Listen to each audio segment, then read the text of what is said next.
To God's message today, I would like to each and everyone to thank everyone who gave us an opportunity to be part of the National Youth Convention Summit last week.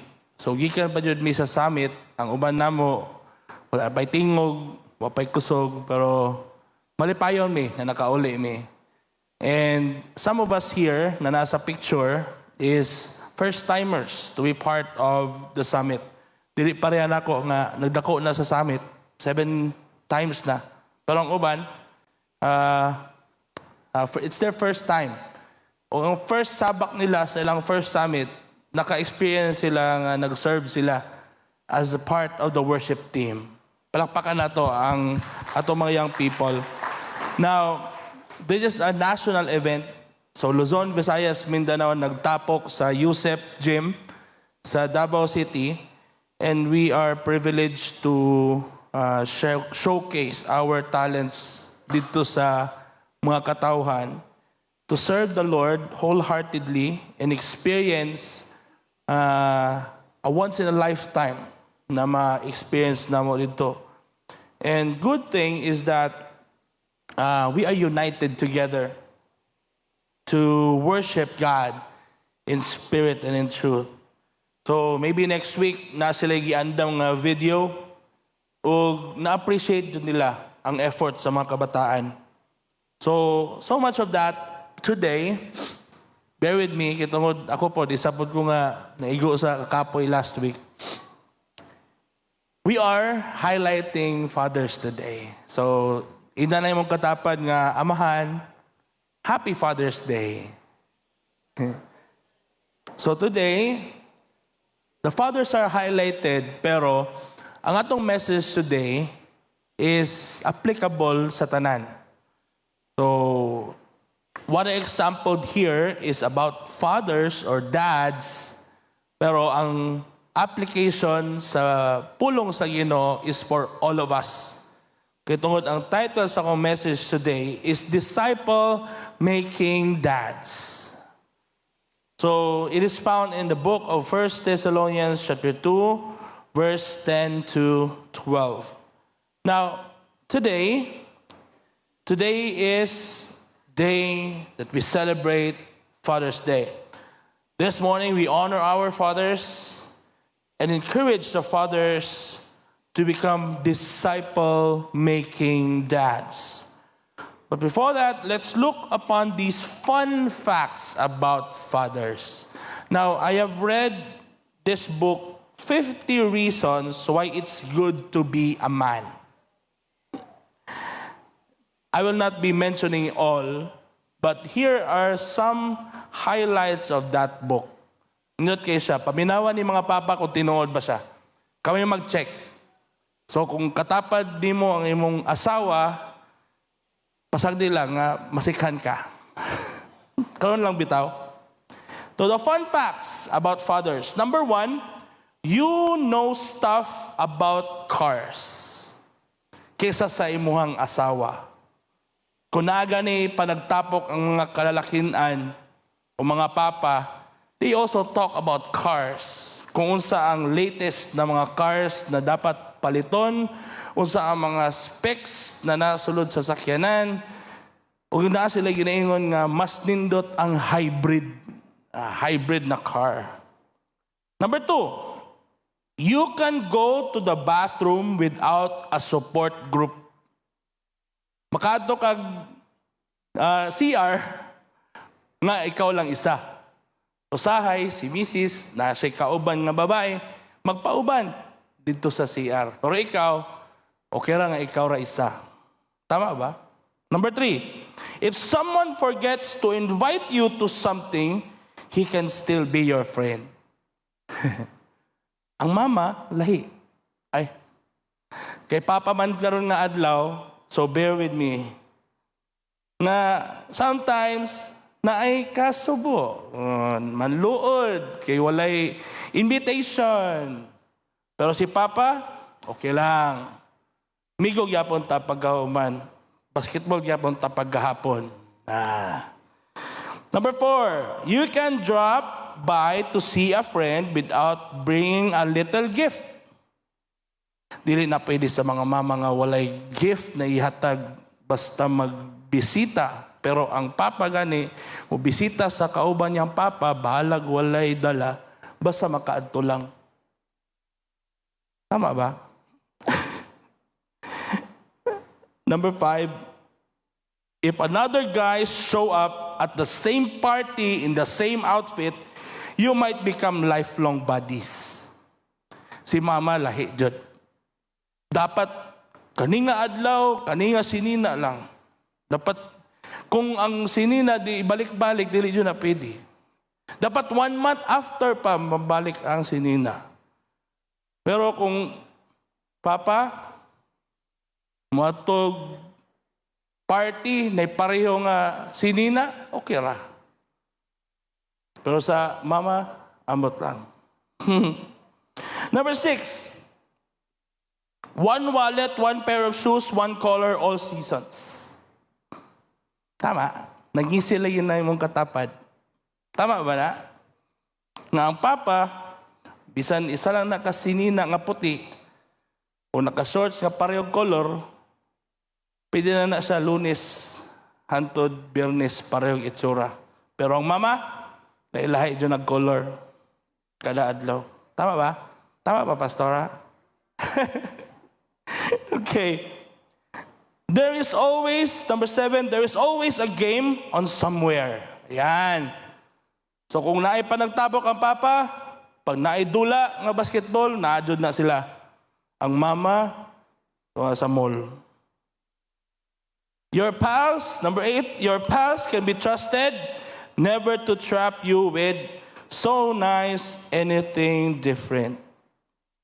And number 9, if something mechanical doesn't work, you can bash it with a hammer and throw it across the room. So mo po niya ang abilidad po sa papa, no? Usahay, impatient. Pag daot na ang butang, palit na tabag ko. Wala na yung time mag-repair. So, ano lang, itapo na lang. And number 10, the last one, murag ambot lang, kung kaya ba ni sa mga mama, ang mga papa, you can do your nails with a pocket knife. Gamiton ang kutsilyo sa pagputol sa kuko. So those are fun facts of being a father. Ambot lang kung na-happy mo. Fathers can also be unique. May nanamang papa nga katapad mo, you are unique. Ayan. So you are unique in your own way. So let's face it, you are unique. Even to the Lord God Almighty that we have, He is also unique. So today, we will be addressing fathers, not just us, not just you, but to our Heavenly Father that is watching us. These truths, I will be sharing you 5 truths, and these truths can be used by all of us to make disciples of those people in our lives, whether we are grandfathers, grandmothers, fathers, mothers, brothers, sisters, or just friends. It can be applied to all of us. I request you to please stand, and as we read the passage of Scripture in reverence to God's Word, in 1 Thessalonians chapter 2, verse 10 to 12. It says here, you are witnesses, and God also, how holy and righteous and blameless was our conduct toward you believers. For you know how, like a father with his children, we exhorted each one of you and encouraged you and charged you to walk in a manner worthy of God, who calls you into his own into his own kingdom and glory. Praise God. Father God in heaven, we thank you, Lord, for your words. May you speak, O God, inside our hearts. We bless you. In Jesus' name we pray. Amen. Let's take our seats with the presence of God. Now, in this passage of Scripture, mga igsoon, in this chapter written by Apostle Paul, the book of chapter 2 in 1 Thessalonians, he reminds the Thessalonica church He reminds the young believers of his pure motives, ang motives ni Paul, and godly conduct when he came to them with the gospel. Then he reminds them how he nurtured them and made them disciples of Jesus Christ. In the middle of chapter 2, in verse 10 to 12, we find some verses that can encourage us to be disciple-making dads. Now, in these verses, Paul gives us 5 truths. Now, as Christians, dads, this found should be our greatest desire in our life. Dapat ang desire nato sa atong kaugalingon is to become a discipler. To see our children come to faith in Christ and then see that child go on to grow in the grace and the knowledge of the Lord Jesus Christ. So let's look at these 5 truths that we can apply in our lives. Truth number 1 is to be a good example. 1 Thessalonians chapter 2 verse 10 says, "You are witnesses, and God also, how holy and righteous and blameless was our conduct toward you believers." Now si Paul, he says there, is the first thing that we are to be a disciple-making dad is to be a good example. Iyang gi-explain sa iyang makatawhan, dapat sa atong kaugalingon magsugod ang kabag-uhan. We have to become a good example. We need to make disciples. Then we have to be disciples ourselves and conduct ourselves as such. So dili niya masulti ang discipleship na tinud-anay, kung dili niya i-disciple ang sarili niyang kaugalingon. So Paul reminds his readers of the good example that he and his companions were among the Thessalonians. Paul calls them witnesses to their good example. Believe me, your children will be witnesses to your example, whether good or bad. Kung unsang makitaan sa imuha na ginabuhat nimo at ubangan sa imong anak, then he will copy it kung unsa man na. If it is good or if it is bad, kung unsa may makitaan sa imuha na ginabuhat sa imong mga anak, nimo at ubangan sa imong mga anak, then he or she will also copy it. So that word itself, mo na ang gina-remind ni Paul sa iyang mga katawhan, that we or Paul must be also a good example to them. Paul called them witnesses to their good example. Believe me, your children will be witnesses to your example, whether good or bad. And God will also be a witness, as Paul writes. Paul goes on in verse 10 to tell his readers in what areas they were good examples. Now here, mo ni siya ang dapat natong ipakita sa atong mga kabataan o ipakita nato sa atong mga amigo na kita na mga disciple makers, we are the leaders of these people. In that Paul says they were good examples in the area of holiness or ang pagkabalaan. Hallelujah. Paul says that they were holy as they were among them. So ipakita na to. Holiness ang pakita po ni Paul sa iyang mga katawhan. Holiness is not something that we can put on and take off. Holiness begins in the heart. Holiness begins in ourselves, and it makes our whole being. Amen? Now, this kind of holiness is living our life fully devoted to the Lord Jesus Christ and serving Him. Napa ba ang slides there? Hello? Yuhu! Yan. Holiness, pagkabalaan. Now, these are the areas that we need to undergo. Kahit mo niya ang itudlo ni Paul para ka nato. This kind of holiness is living our life fully devoted to the Lord Jesus Christ and serving Him.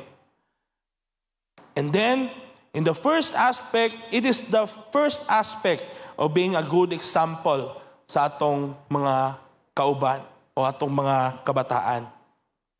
And then the next one, Paul writes that they were witnesses of his and his companions' righteousness o ang pagkamatarong. Now, ang pagkamatarong na makitaan dapat sa ato ang panglabas. As much as holiness speaks of our devotion to God, righteousness is the outworking of that holiness. So meaning kita nagpakabalaan, ipakita nato sa ilaha kung unsa ang tinuod nga holiness. Mao na siya ang pagkabag-o sa ato ang kaugalingon. Mahimutang righteous sa ilahang atubangan.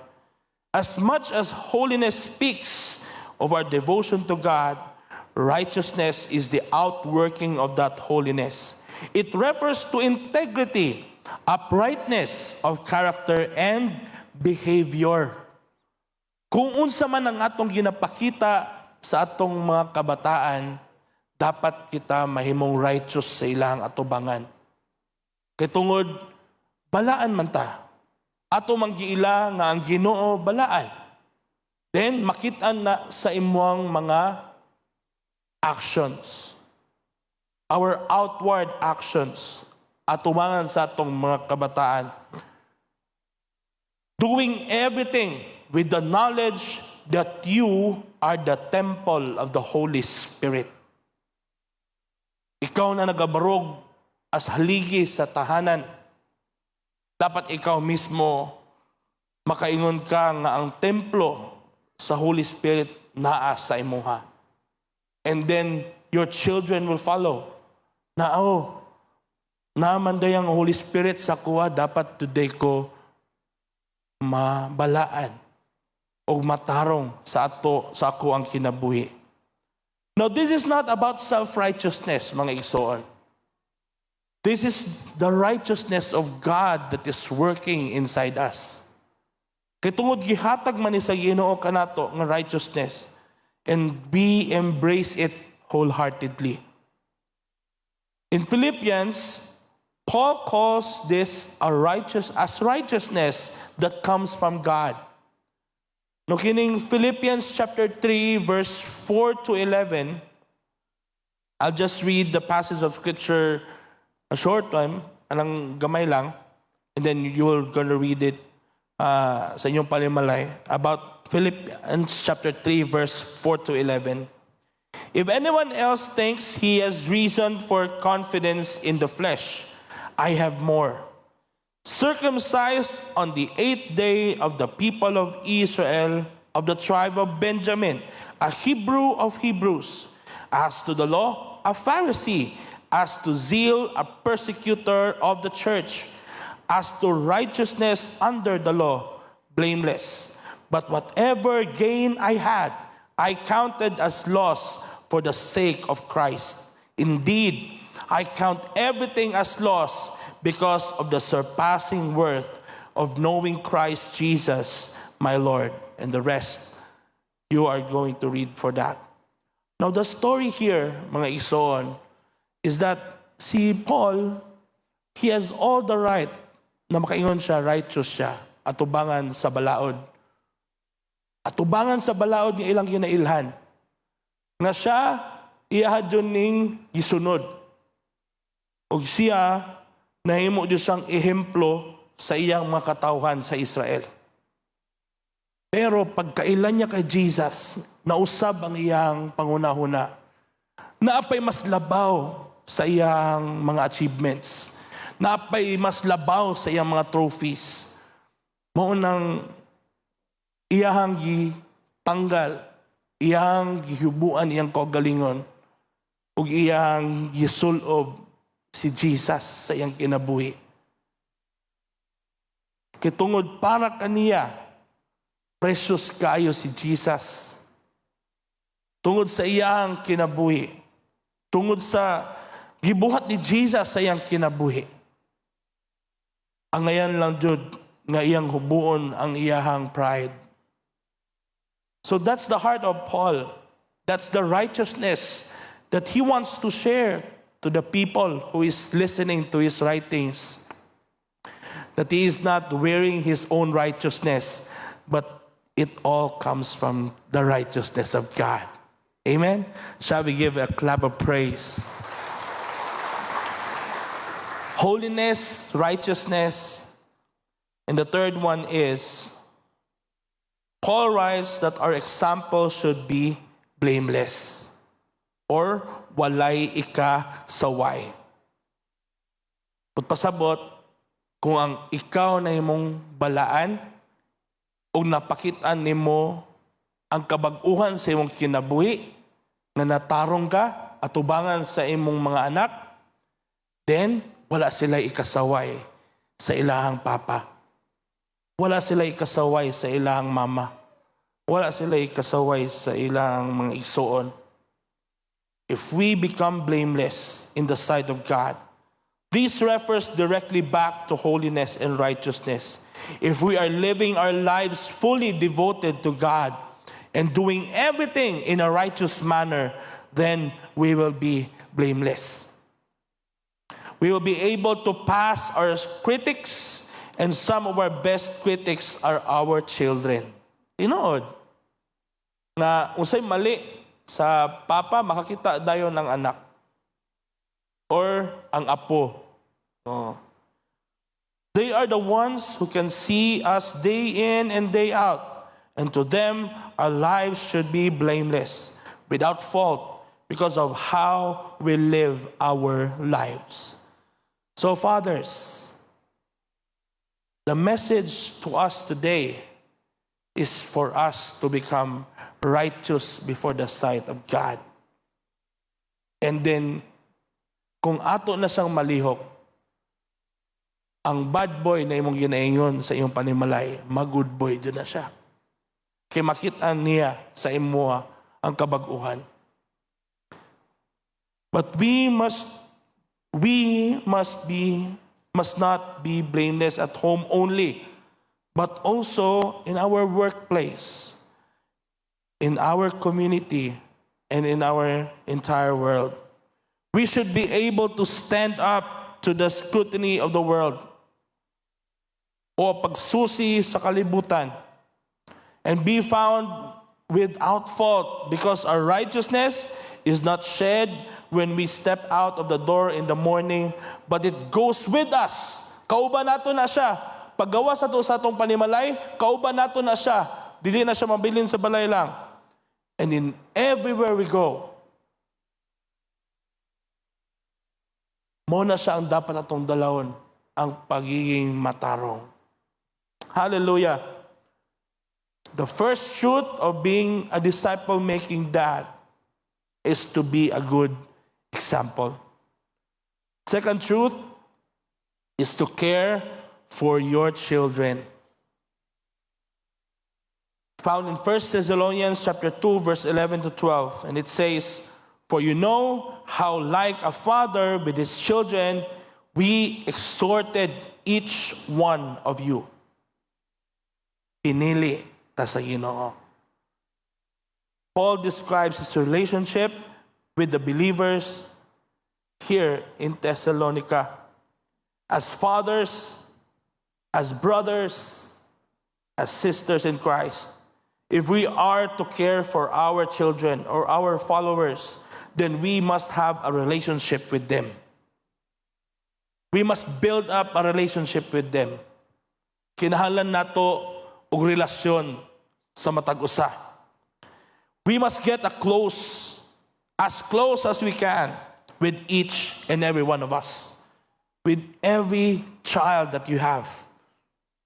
In order to make them disciples, in order to train and counsel them, we must know, or you must know, their personalities. Di lang ta basta-basta nga mo step in sa ilaha. But we should know who they are. We should know sa atong mga kinabuhi kung kinsa sila. We must know what makes them tick. We must know what makes them smile and what makes them shut down or sad. We need to figure out their likes and dislikes and find ways that we can do things with them that they like to do. Muni nindot sa relationship sa isa ka family. Kanang mura na sila barkada. Mura na sila friends. Na father to son or mother to son or sa iyahang mga anak, sa daughter. They can share what are their day like or kung unsa man ang mga kasinatian nila sa adlaw. So that's a good way to care for each and every one. Ug mabuhat lang yun na siya, mga igsoon, if we spend time with them. If we spend time for our children, then take this opportunity to share to them who Jesus is. We must look for activities. We must look for ways that we can do with our children to give them memories to look back and say, wow, my dad really knew God and helped me to know Him too. Hallelujah. Makaingon ang mga kabataan, nga naadyo si Jesus, tinuod yun si Jesus. Kitungod makita niya na sa imuhang kinabuhi. So we make ourselves available. We make ourselves available and be approachable to our children, to your children. Then they will know that you care for them and care about what they are experiencing in their lives. So makabalo jud na dapat ana, mga igsoon. So we should become a friend to our children. Truth number 3. Encourage your children. Kung ganina care, karon encourage. In verse 12, Paul lists 3 roles that a father is to practice as he deals with his children. 3 roles that we need to carry out if we are to be disciple-making dads. Disciple-making dads need to be encouragers. We need encouragement all of our lives. We need someone to come alongside us and cheer us on. Now, the story here is that kita, as individual, as a person, dili dyan nato kaya pasanon ang mga problema nga kita-kita lang. No man is an island. Kinahanglan dyan nato ang matag-usa o kinahanglan nato ang mga encouragement sa mga tao nga pareho natong pagtuo. That is a faith in Jesus. So pilion nato ang ato ang mga magkauban, ang kauban nato nga mupasan. Itong basin matagaan tag-advice nga dili day mao. Katong mga tao nga pareho natong pagtuo, pagsalig sa Ginoo. Mao na sa nindot kayo nga kauban nato to encourage us. Disciple-making dads need to be encouragers. When we see our children struggling to do what is right and becoming discouraged, we need to be there to give a word of encouragement or a hug or to just be a listening ear. Now, this part of that being available, kita na may mong available sa ato ang mga kabataan and be approachable to our children. Hallelujah. Kay tungod ang atong mga kabataan na po na sila sa ilang mundo. So in order for us to be in the world is to care and encourage them. Kinahanglan nila og encouragement nato. We have to lend an ear to them. They need us. Amen?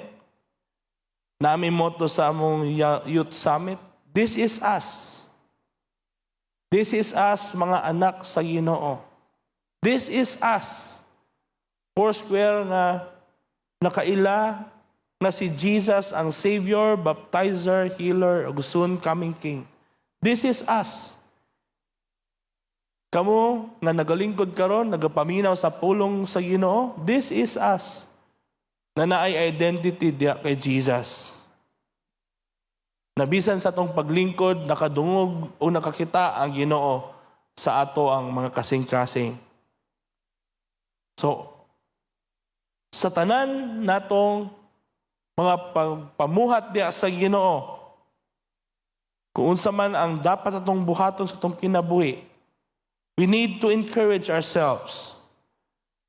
Kitungod kung ato ana siyang buhaton, and one day a kid will say, or a child will say, Pa, I need you.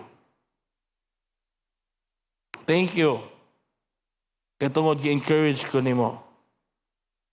Ang papa nga mong ingon sa iyang anak, keep up the good work. You can do it, my son, my daughter. I know you can get back in there and do your best, and I'll be right there beside you. Now, this is also a true story for me. Kaya akong papa, naka-experience po of failure. Akong ate, rather, naka-experience po of failure sa iyang medicine. Around second year of her medicine, she failed one subject. Katong nga subject, major subject. Instead of my papa saying na, kay bagsak naman ka, quit na lang. Wala na tayo kwarta. Pero unsay giyingon sa kong papa sa kong ate, padayon, kaya ni gasto na lang man tag first year, padayon na tag gasto, hantun sa mahuman ka. Balikan lang ng isa ka subject. And praise the Lord, nahuman doon siya o iyang pagka-doktor. So, praise God, ito palakpakan ng Ginoo. This can be applied to all of us. That kind of encouragement can lift up your children, can lift up somebody. Pwede dyan na ito na mabuhat. Kitungod ang Ginoo, kauban na ito. Hallelujah. Now, dads, if we are going to be disciple makers, then we need to be encouragers. Second to the last is not just to care, not just to encourage, but also comfort your children. Comfort. How to comfort them? And that is to the way by God is living sa atong kinabuhi. We need to comfort our children when they are doing well, but when they are having an off day, we need to be there to comfort them. Di lang tayo mag-encourage. So, kabalutak kung asa ta mo blend in. Kung kabalot, kung sad ang imong anak, then in a way nga ma-comfort siya to make him or her happy. And that's a good time for us to go and be with them. We need to be there to comfort them, which may mean we are nothing more than a shoulder to cry on or a lap to curl up and be hugged. Many times, comforting includes praying with your child. Mo dyan isa, nindot kayo nga comfort na imong mahatag sa imong anak. And that is to pray with him. Pray with her. Pray for your child. Praying that God will give him or her the strength to make it through whatever it is they are facing. Even sa atuan ng mga anak, padulong sa atong mga ginikanan. If we feel that our parents are sad or something happens sa atong family, then we pray for them. We pray for them that the Lord will just work sa atong kinabuhi. Now, a wise man says, a father must not pamper a child. Rather, he must encourage the child to go right back and try over again. Christian encouragement must not become an anesthesia that puts up to sleep. It must be a stimulant that awakens us to do better. Hallelujah. So that's a true way in order for us to comfort our children. Meaning our comfort should build our children up, or to build our friends up, or to build our brothers and sisters up, and cause them to get back up and keep going in the strength of the Lord. Amen. So, tapiki mong katapad, padayon igsoon. Padayon sa pagpangalagad sa Ginoo. Padayot sa pagsandurot sa Ginoo. Padayon sa pagpangalagad sa Ginoo. And the last one, the last truth, is urge your children on. So kung ato ang i-emphasize ganina is about praying. Praying is a good tool kay tungod disciple-making dads. It's our desire. It's your desire to be ang imuhang mga anak, and they will be completely sold out to God. As disciple-making dads, our greatest desire should be to have sons and daughters that are completely sold out to God. We want children who know that they believe or what they believe and be able to stand by their convictions in the face of oppositions. Amen? The verb translated charged or diya nga pulong.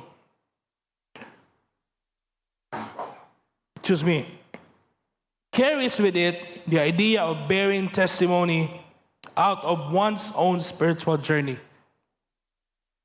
Sharing what you have gone through so that your children can avoid some of the pitfalls that you had to struggle with in your own faith.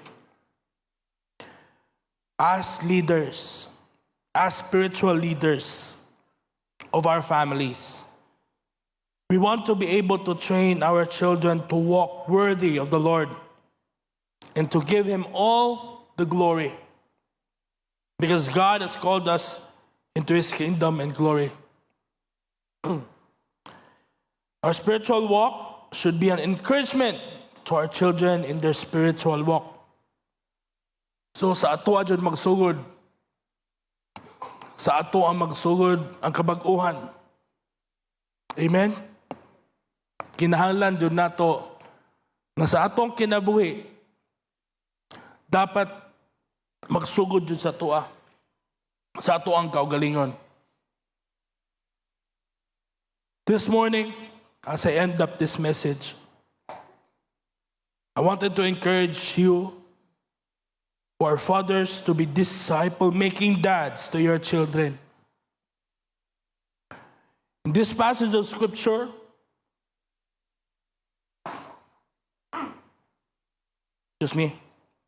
in this passage of Scripture, we have discovered 5 truths that everyone can use in being a disciple maker. Not only fathers, but anyone making disciples. Our lives must be an example. Yun ako ganina, that this message can be applied to each and every one of us. Di lang sa mga amahan, pero para po sa mga inahan o sa mga kabataan, sa ilang mga anak. Our lives must be an example. We must live holy, righteous, and blameless before God and before them. Hallelujah. When we fail, kabalo man ta nga ang atong kinabuhi, hindi man perfect. We fail sometimes. Pero when we fail, don't run.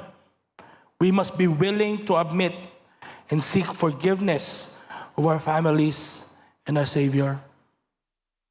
Kinahanglan nato magpaduol pagsamot sa Ginoo. Amen? Let them know that we love them and we are concerned for them.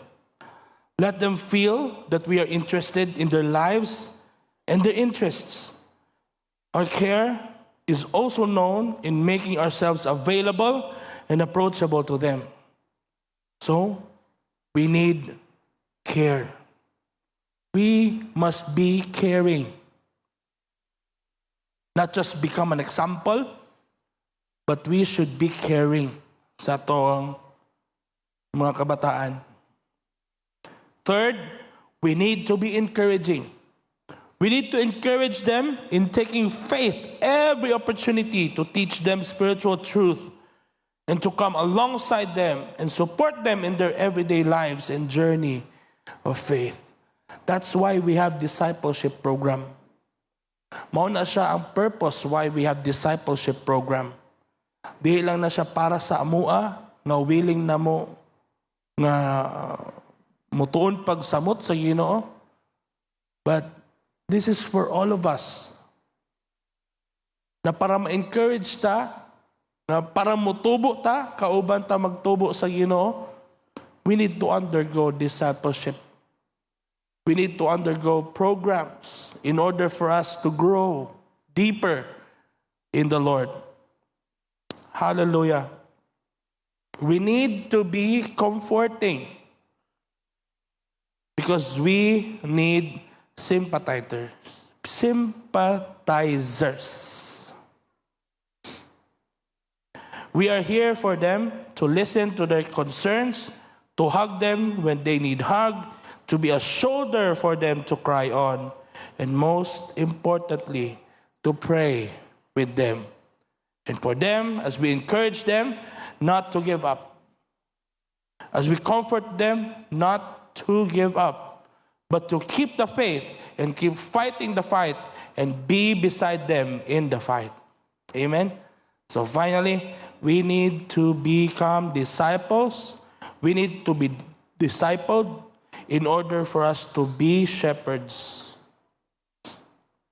Because we should become a shepherd who guard the flock, who urge them to live lives worthy of God. Amen? To charge your children to go deep with God, and we need to use our own spiritual journey as a testimony to our children of the power of God and the faithfulness of God in the good times and the bad times. Now, as a disciple maker, we need to remember the responsibility that God has for us. Now, I'll end up this message with a story of the busy dad and his son. Now, naisa ka papa, a very busy man. He worked late. He was tired. He was irritated when he went home. He found his 5-year-old son waiting for him. Sabi niya, "Pa, can I ask you a question?" His dad replied, "Yeah, sure. What is it?" Ana ang bata, "Dad, how much money do you make an hour?" Pila ba ang imuang sweldo sa isa ka oras? Ang papa nasuko, "That's none of your business. Why do you want to know?" The little boy said, "I just want to know. Gusto lang ko makabalo. Please tell me, how much do you make an hour?" Ang papa gusto mag-relax, tapos gipangutana pa siya kung unsa ang siyang sweldo. Sige, ako isulti. "If you must know, I make $20 an hour." So meaning $20 daw ang iyang sweldo kada oras. Ang bata, naminghoy. Naminghoy siya. og iyang duko iyang ulo. Pagtanong niya sa iyang papa, Pa, pwede ba ko maghulam og $10 sa imo ha? Grabe ang kasuko sa iyang papa. Karon lang gali ko naabot. Nangutana pa yun ka sa kong sweldo. Kuhaan pa yun nimo? If the only reason you wanted to know how much money I make is that you can hit me up, kung magpalit na po kagdulaan nimo, you are so selfish. Grabe akong pagtrabaho, ikapoy ko karon, ayoko sa muka, lakaw, adto sa imong kwarto. And the little boy went to his room and shut the door. The dad sat down. Nakonsinsa ang papa. Tuyang gituktok ang portahan sa kwarto sa iyang anak. And he said, I'm sorry. Nasuko lang din ko karon kay tungod, I have a bad day. Anak pa ang papa, nagunahon ako, ngayon lang utan naman ka, o nangayo magkag $10 sa kuha. Anak pang anak. Nangutan ako kay na ako'y $10. Naminghoy ko kay $10 lang akong kwarta. Ug nangayo kog $10 nimo, ug mabuo na ang 20 sa kuha. Nangayo lang kog isa ka oras nimo para ma-spend time sa kuha. Now the lesson of the story is that how much time do we give to our children? Do we really know them? Kaila ba yun ta sa itong mga anak? Kaila ba yun ta sa itong mama o papa? Sa sulod sa pamilya? Nakaila ba yun ta sa imong katapad? Tanawa doon imong katapad. Nakaila ba ka na niya? So you spend time with your family. You spend time with your friends. You spend time, and all of these truths. Be a good example, caring, be encouraging, be comforting, and you have to urge. I-urge nimo sa imuang pamilya na they need Jesus. We need Jesus every day of our lives. And that is an example of a good disciple makers. A disciple making dad. Amen? Shall we give a loudest clap of praise to the Lord? Father God in heaven, we thank you, Lord, for everything, oh God, that you have given to us. Thank you, Lord, for this day. Tabo na sabtan, Lord, ang kamayon ni mo, O God, sa mong kinabuhi. Teach us, Lord, the ways, O Lord, that you wanted us to be in our lives. For you, O God, commanded us to do this. We cannot do this on our own. Tagaimig kusog, Ginoo. Tagaimig gasag, O Lord. Tagaimig wisdom, O Lord, in how to handle these things. Para kami, Ginoo, mahimong disciple makers. A disciple-making dad. Salamat, Lord, sa pagabuhaton ni mo, O God, sa mong kinabuhi. And we lift, O God, everything unto you. Kitungod ikaw, Ginoo, ang takos, O God, o nakabalumi, O Lord, na ikaw ang nakakita sa tanan, Ginoo, sa mong kinabuhi. In Jesus' name we pray. Amen. Amen. I request you to please stand. Maybe some of us here na wala pa sa tiilan ni Jesus ang ilang mga papa. And this is for you. Don't ever quit praying for your father. Kung ikaw pa ang nagatulak sa imong mama, ikaw pa nagatulak sa imong mga anak, o tigtulak ka nga sa imong pamilya nga moadtog church, then don't stop praying. God hears your prayers. Because we are disciple makers. It is God's command for us to go and make disciples. Then God will give us strength in order for us to become a vessel to those who are in need, to those people na nangailangan ng Jesus sa ilang kinabuhi. Kung kita na nakaila kay Jesus, kinahanglan pagari nato, napatay mga panginahanglan. Samot na tong wala nakaila kay Jesus. So we pray today, what will be the first step na atong buhaton in order for them to listen to us? And that is to become a good example, a caring, an encourager, and a comforter. And we will all become a good shepherd. Hallelujah. Blessed be your name, Jesus. Holy saints and angels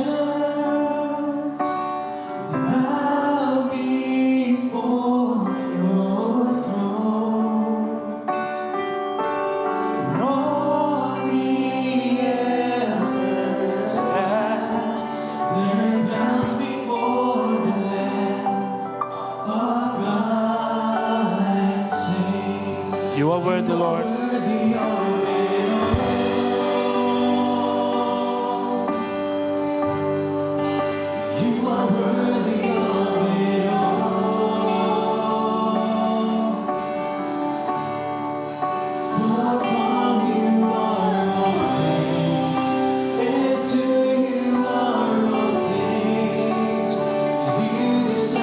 The glory, you are worthy, Lord. You are worthy, Lord.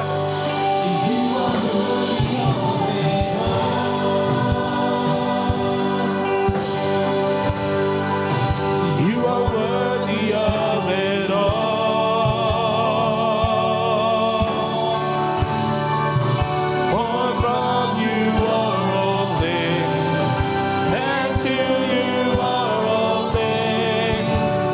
You deserve the glory. You are worthy, Lord. You are worthy.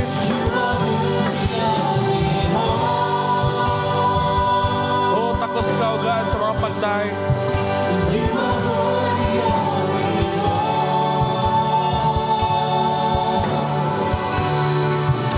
For from you are all things, and to you are all things.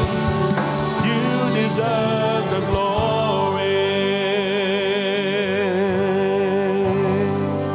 Hallelujah. Hallelujah. Hallelujah.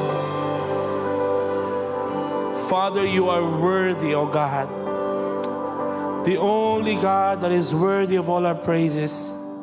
Because we know, O Lord, that it is you, O God, that can see it all. Ikaw, Ginoo, nakakita, nakadungog, O God, sa mga panginahanglan, karon nakabuntagon. Lord, as we go deeper, O God, to your words, as we listen more, O God, to your words, O God, may you speak, Lord, inside us, that we will grow deeper, O God, in you. Lord, salamat, Ginoo, sa munadunggan, O God, na mga pulong gikan sa imong alagad. Na ikaw, O Diyos, ang mag-equip ka na mo, O Lord, sa tanan, Ginoo, na aspeto sa mong kinabuhi. Whatever it is, O God, that you have in store for us, O Lord, it is you, O God, that is working in us. Father, thank you. Help us to be a good example, Lord. Help us to be caring, O God. Help us to become encouragers, Lord. Help us to become comforters, Lord. And help us, Father, to become good shepherds like you. Lord, tubaga, Ginoo, ang mga pag-ampo. Salamat, Ginoo, that in this place, Lord, amo diyong mabalon, O Lord, sa mga panimalay, amo nadunggan kayo nakabuntagon. And salamat, Lord, that you will use us mightily for those people, O God, that are not yet in your feet. We will draw on, O God, to your feet through us, Lord, na ikaw pakusog ka na mo, O Lord. That give us strength, O God. Salamat, Ginoo, for using us mightily. Dalayon ka, O Diyos, sa walay katapusan. And as your people go home, Father, may them, O God, maghatag ka, Ginoo, og panalangin kanila in the name of Jesus. Kabalo mi, O Lord, na ikaw nagatubag sa mga pag-ampo, O Lord. Thank you, Jesus, that we can arrive home safe, O God. Thank you, Lord, sa mga naibiyahe karon nga simana. You will just protect them, Lord. Cover them, O God, with your precious blood and the hover of your hands. And may those people, O God, na nanginahanglan, Ginoo, sa tanan, O God, na ilang mga panginahanglan. I pray, O Lord, that you will bless them in the name of Jesus. Dalaygon ka, O Diyos, sa walang katapusan. May the peace of God that surpasses all understanding will always guard our hearts and minds. In the name of Jesus Christ our Lord. Amen. Amen. God bless you, everyone. Have a nice week. Happy Father's Day sa mga papa. Hallelujah.